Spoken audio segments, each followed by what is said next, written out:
नमस्कार, स्वागत आहे तुमचे अजून एका छानशा रेसिपीमध्ये.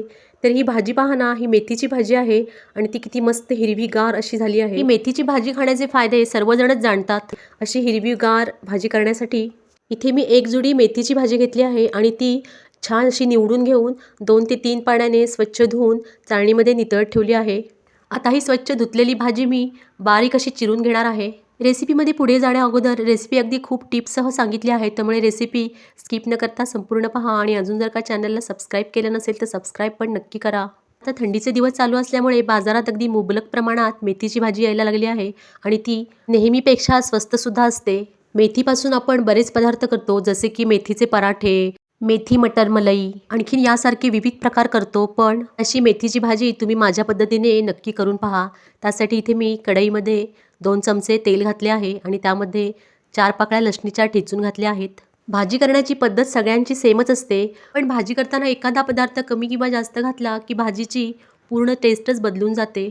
आता इथे लसूण चांगला गुलाबी झाला आहे, त्यामध्ये आता 2 बारीक चिरलेले कांदे मी घातले आहेत आणि कांदेसुद्धा अगदी मऊ होईपर्यंत परतून घ्यायचे आहेत.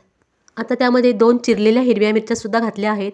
त्याही छान अशा तेलामध्ये व्यवस्थित परतून घ्यायच्या आहेत. हे सर्व करत असताना गॅसची फ्लेम मात्र अगदी कमी ठेवायची आहे, म्हणजे कांदा करपणार नाही. आता इथे बघा 2 ते 3 मिनिट झाले आहेत मला कांदा परतून घेऊन. आता त्यामध्ये चिरलेली मेथीची भाजी पण घातली आहे. मेथीसुद्धा छान अगदी थोडा वेळ कांद्यामध्ये परतून घ्यायची आहे. भाजी थोडी परतली गेली की त्यामध्ये पाववाटी भिजवलेली मुगाची डाळसुद्धा घालायची आहे. तुम्ही या ठिकाणी तुरीची डाळ किंवा हरभऱ्याची डाळ घेतली तरीसुद्धा चालेल. आपल्या आवडीनुसार त्यामध्ये डाळी घालायच्या आहेत किंवा डाळ नाही घातली तरीसुद्धा चालेल. आता भाजीमध्ये डाळ व्यवस्थित अशी मिक्स होईपर्यंत भाजी छान अशी परतून घ्यायची आहे. रेसिपीला लागणारे सर्व साहित्य मी डिस्क्रिप्शन बॉक्समध्ये दिले आहे, तिथे तुम्ही चेक करू शकता. आता भाजी व्यवस्थित परतली गेली आहे, त्यामध्ये आता चवीनुसार मीठ घालायचं आहे आणि भाजीचा कडूपणा मोडण्यासाठी एक छोटासा खडा गुळाचा सुद्धा घालायचा आहे. तुम्हाला जर का गूळ आवडत नसेल तर नाही घातला तरीसुद्धा चालेल.